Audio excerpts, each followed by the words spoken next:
Now, Sheriff Mack, my question is, where do the governors think they get this power to impose these restrictions, and where do they stand legally? I mean, where do we stand right now as a country? Well, they get them the same place Hitler got them, through utter usurpation. And now we have people saying, oh no, time out. You don't get liberty. You don't get the freedom of movement. You don't get to run your business. You don't get to run your own property. You don't get to run your own families. You don't get freedom of religion.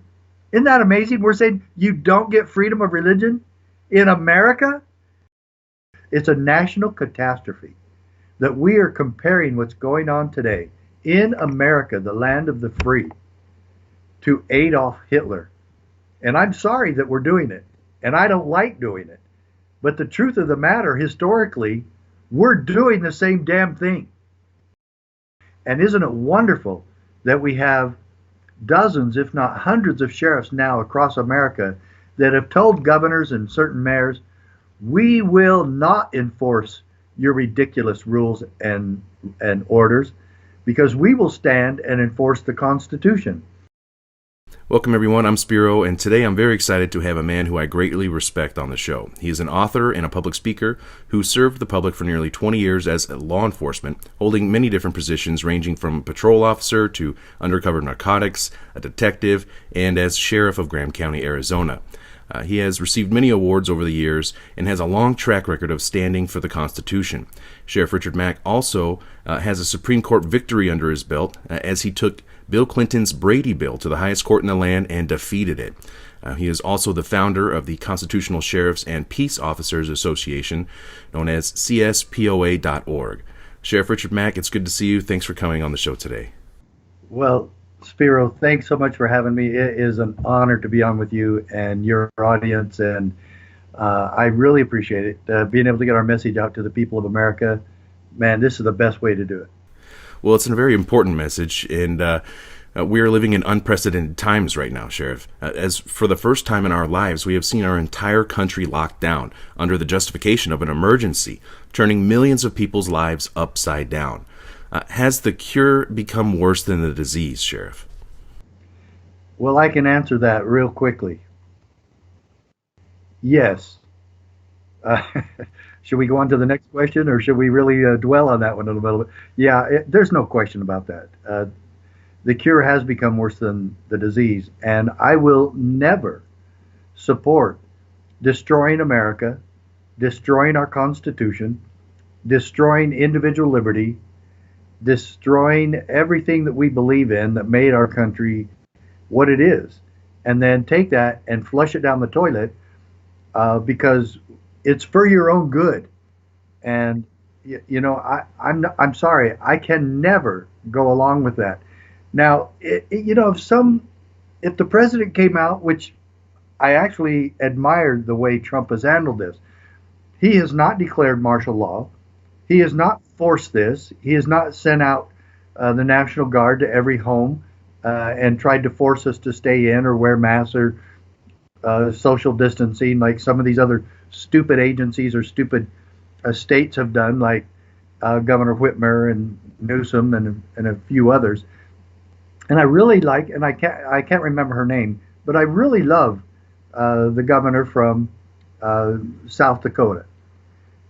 She has tried to be careful, but she has not shut the state down. And that's exactly my point. All of them can do that. All of them can follow Trump's example. All of them can follow the governor of South Dakota's example and just say, look, we want people to be careful. These are our guidelines. But you cannot force people to stay in their home. You cannot quarantine healthy people. I don't even know if you can justify quarantining sick people, but for heaven's sakes, you cannot do that to healthy people. So, yeah, there's so much more I could go on about, but the bottom line is this. We do not destroy America so we can be healthy. No way. Now, Sheriff Mack, you sued the federal government. What can you tell us about that? The older I get, the more amazing and miraculous it becomes. But the decision was rendered in 1997. In fact, we're coming up to the anniversary because it was June 27, 1997. I was sheriff at the time, and it's really quite historic because it's the only time in America's 245-year some odd history where a sheriff actually sued the federal government and won a landmark case at the U.S. Supreme Court. It's the only time it's ever happened. And I'm really proud of that. But I actually feel at the same time that sheriffs across this country should be taking a stronger stand against tyranny and governmental abuse all across the country, universal. And so it was an amazing case. And if I could give one quote from that case, I think it applies.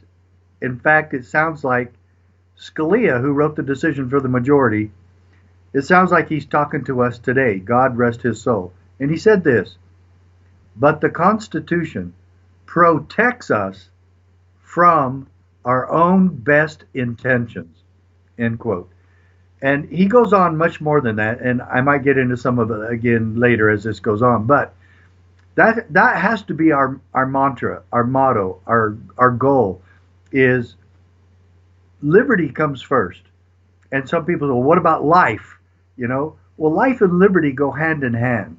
And we can fight together to protect our lives and our health.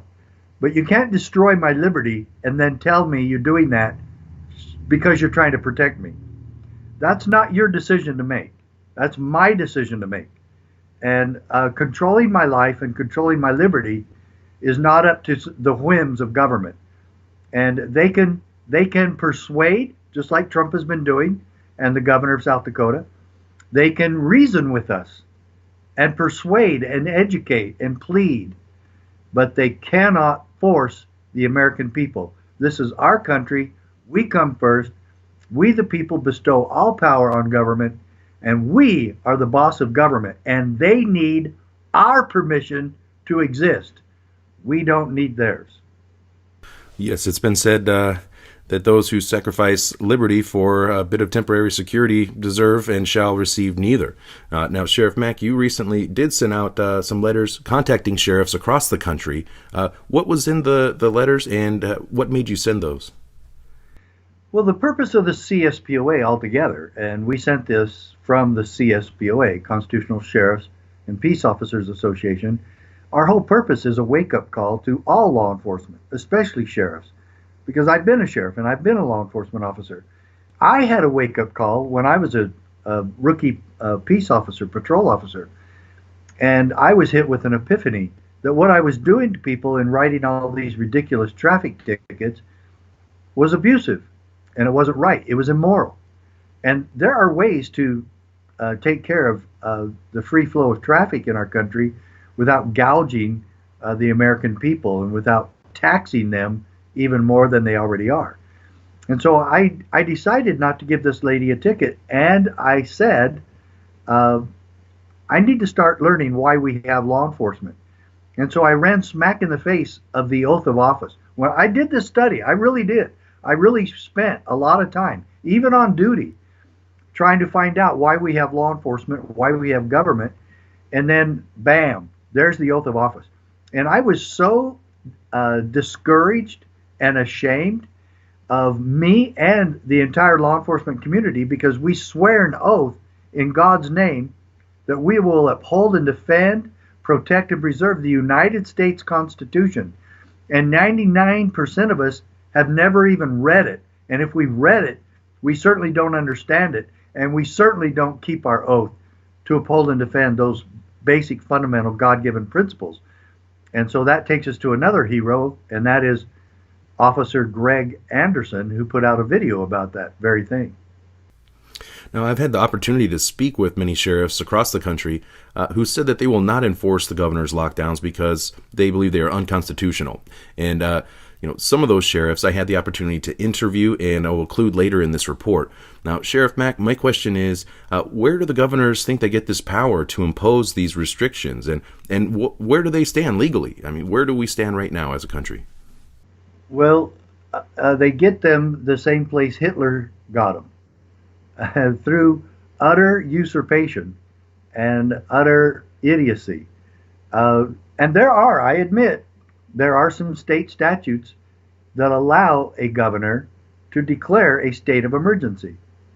But what that state of emergency doesn't allow the governor is to do what we've just been talking about, to destroy liberty. And there's no such thing as a dictator in the United States. And none of these self-proclaimed, self-appointed dictators like California and Michigan and New Jersey, and and now we even have one of the worst ones in Washington State. So, uh, yeah, we don't have such in America.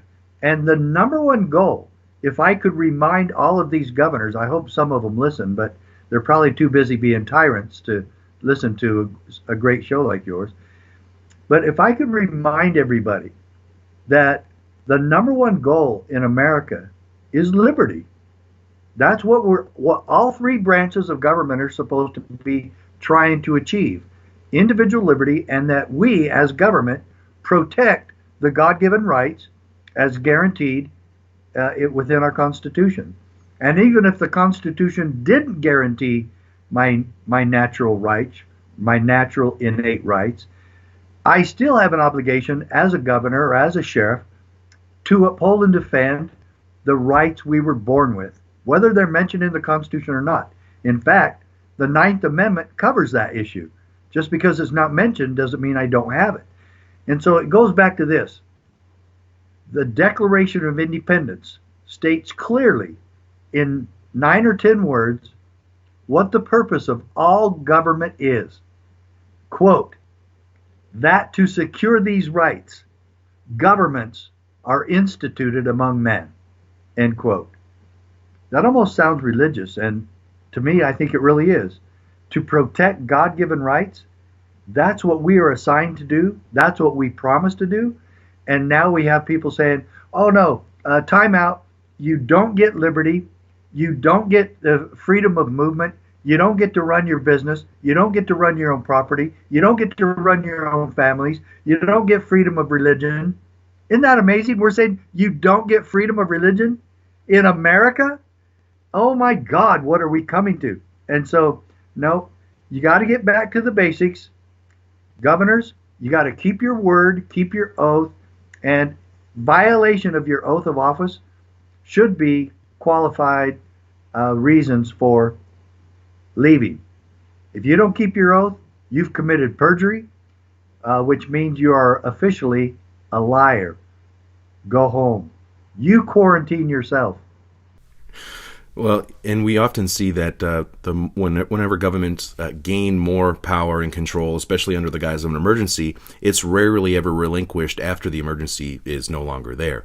Now, Sheriff Mack, we've seen demonstrations across the country, thousands of protesters protesting these lockdowns. While I think that many of us can stand behind and even stand with the protesters and their message, the people are essentially asking the government for permission to live their lives. So what's your take on this? Well, I don't view it as asking permission. I view it as they're trying to get the governors to lay off. But a lot of these people, they're protesting, but they're also committing acts of civil disobedience.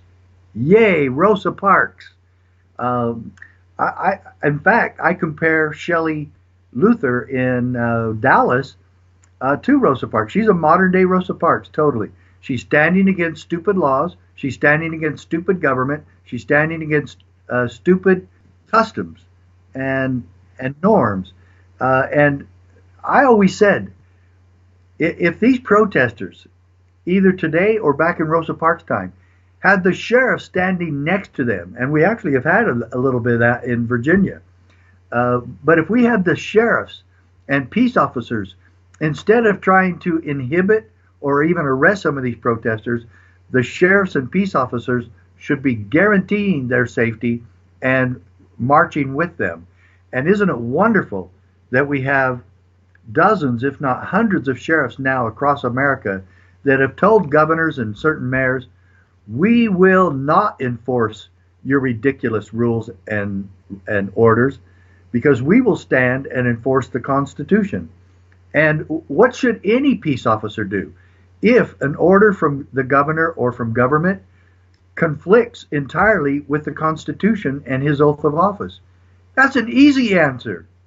You must side with your oath and with the principles of liberty that we all promised to uphold and defend and obey in this country. Now, Sheriff, I want to get your take on the state's contact tracing programs. We have seen health officials from the World Health Organization stating that they believe it's time to start entering people's homes and determine who they believe is at risk or infected and remove them from their homes. And not too long after that, we also seen a public health official in Ventura County, California, say the same thing through their contact tracing programs. Now, this was met with pushback from the public. So the public health official, walked back those statements, but there is no doubt that isolation and quarantine are the whole point of contact tracing and a major protocol in this program. And now many states are activating their National Guard to assist in their contact tracing programs. Now, to me, this is very concerning, and it's a step towards Nazi Germany, in my opinion. What is your position on these programs? Well, as you can tell by what we've already been talking about, these tracing programs are beyond anything Hitler ever dreamed of implementing. And he did try to do tracing of people. He gave everybody a number, especially Jews, and they tried to trace them and keep track of them. Sometimes putting uniforms and numbers on them, tattooing numbers on their arms, or sometimes even on their foreheads. This is how out of control America's gotten. And that we are comparing what some of these public officials are doing to Adolf Hitler, isn't that just an absolute aberration? It's a national catastrophe that we are comparing what's going on today in America, the land of the free, to Adolf Hitler. And I'm sorry that we're doing it, and I don't like doing it. But the truth of the matter, historically, we're doing the same damn thing. And there's no getting around it. And for these people to get support from the media or from the sheeple of this country who follow along the way they are, oh, please take care of me, government. Who in the hell do you trust in government to take care of you? Your governor, Newsom? No, I'm telling you, Fauci? Oh my gosh, there's a mistake. In fact, I totally agree with Dr. Buttar and Dr. Shiva, who said that Fauci is not only a liar, but he should be arrested, that he's committed crimes against humanity. And that guy, if you only took Fauci's, all of his contradictions, where he's contradicted himself, you would have to say that guy does not know what he's doing, or he is a liar. And I can't believe that Trump has kept him on this long. I'm going to tell you, I really like Trump, but Fauci has been a Trump mistake and disaster. And he's in Bill Gates' pocket, many would argue. Now, speaking of President Trump, I recently did a report covering how Trump's plan to mobilize the military to distribute the new COVID-19 vaccine when it becomes available. They are predicting later this year, possibly in November. Now, in that report, I never said that the vaccine would be mandatory, and the president did not say that. In fact, I included a clip of exactly what the president said. But you can see where now this is going. At this point, this is, again, very concerning to me, and even a step beyond having the National Guard enforce or participate in these contact tracing programs. The idea that we will have the military deployed across the country internally with truckloads of vaccines. We don't know how yet who will be administering them, but the president clearly stated he plans to mobilize them to distribute them across the country. Now, what is your take on the president's plans here to mobilize the military domestically? Well, I think he was just talking out loud that it was something he was considering, because he's looking at the enormity of such a project to get those vaccines out there. It used to be when I was a kid that we would line up in school and take the little polio sugar cube. And so it wasn't an injection then, but I did get lined up, and I think I was in the 3rd grade, for the smallpox vaccination. And they sit there and prick your shoulder, and I still have the scar from it. And I'm worried that he would consider that. However, I don't think he's going to, and he's backed off several things he said recently, like telling like he was going to order the governors and he was in charge of the governors. He found out that that was not true, and that the states are independent. And my Supreme Court case actually completely contradicts what Trump said on that. So maybe somebody showed him my Supreme Court decision where the government has already ruled. It's that my Supreme Court decision also says that states are not subject to federal direction. And I wish that the states would wake up and realize that. But I also wish that the United States Congress would wake up and realize that. Everybody needs to read my decision, and it really is powerful. It's an amazing miracle. And like we said at the beginning, it's the only time that a sheriff has sued the federal government and taken the case all the way to the Supreme Court and won. So I hope Trump isn't going to do this. But I will tell you this. I honestly don't believe that they can make enough vaccines for that. But I guarantee you they cannot and will not have enough people in the National Guard to go to every home to hand out or distribute the coronavirus vaccines. There's not enough people there. And I think it would be logistically impossible. And I think Trump will also see that. If they were to ever force vaccinations, I will stand against that. I will take drastic action to stop that. And again, like I said earlier, my choice about my health is exactly that. It's mine. To control my life and my body like that, are you kidding? That is not government's role. That is not them protecting and serving. That is them becoming, again, a dictator. And it's really sad that we have trained cops to already do that, because cops in this country, in some states, not all, actually will force, hogtie, handcuff, and control a person to extract their blood for court on a DUI. And that is something I have assailed for the last 15 years as soon as I heard about it going on, because I never did that. Our department never did that. Our sheriff's office never did that. The rule is if somebody refuses a alcohol-related test, field sobriety test, any kind of test where you got to blow in the machine or pee in a cup or extract your blood, those are my choice. I can refuse, and then the refusal is an automatic 1-year suspension of your license. You don't get to do that. You don't get to force people. Jefferson said, you cannot force the American people. That is not our form of government. And so now, what form of government are they trying to promote in America today? This is a democratic dictatorship where anything in this democracy is now forced upon us. And by the way, we're not a democracy, so why don't you learn that first? And I'd really like to tell that to all the governors and the college students in this country. We are not a democracy. We're a republic. And that republic is centered around a rule book. And the rule book is called the U.S. Constitution. Now, Sheriff Mack, what happens if and when this second wave comes that we keep hearing about and the governors try to reissue another lockdown order, assuming that these lockdown orders that we're under right now will be lifted? Well, I think all of us need to take this, and if they want to put something on my forehead, I will put it. Never again! Exclamation point. Never again. And I will say this. I believe it's happened. I believe it's coming. My wife and I were talking about this last night. I believe the second round is going to be a lot worse, and I think it's coming. And that's why we're trying to wake up every sheriff in this country. Folks, you need to get involved in this. You cannot sit by and watch this go. This isn't a parade. Okay, don't stand there and watch the parade go by. By the time it ends, your liberty might end with it. You've got to get involved. Get a hold of your sheriff. Get a hold of your chief of police. Get a hold of your favorite cop.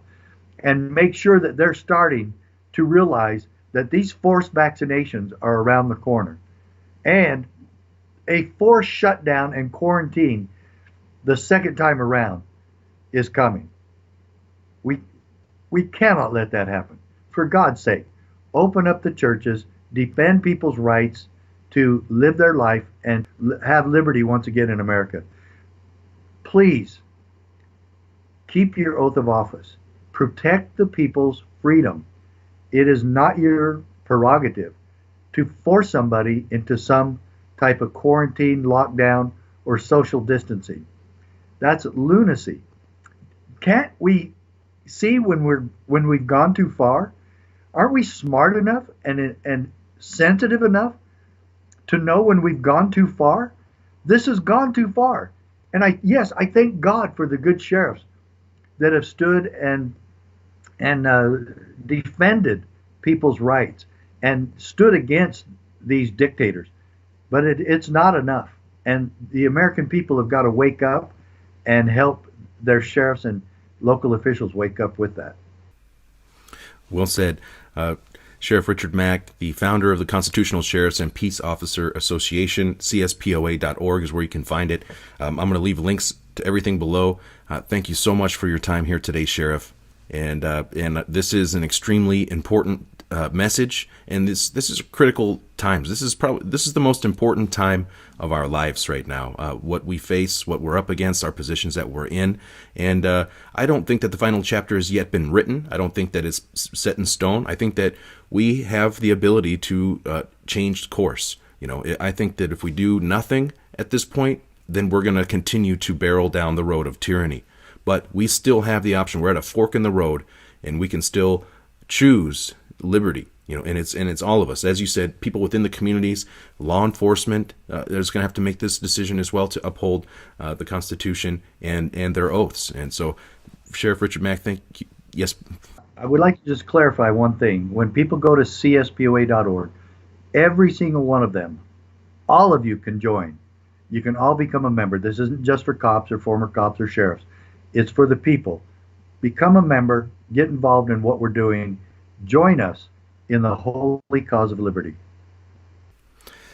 Sheriff Richard Mack, it's been years since we've spoken, had you on my show, and I've known you for years now, and I definitely appreciate you having the time and making the time to come on my show, and you're always welcome. Anytime you need anything whatsoever, please do not ever hesitate. And again, everyone should absolutely go to CSPOA.org and go on there, check out the site, read the case, Sheriff Mack's Supreme Court case, where they defeated Bill Clinton's, basically it was an anti-gun bill. And you have been inducted into the NRA Hall of Fame because of your staunch commitment and standing for the Second Amendment and the Constitution. So thank you for all your service, Sheriff Richard Mack.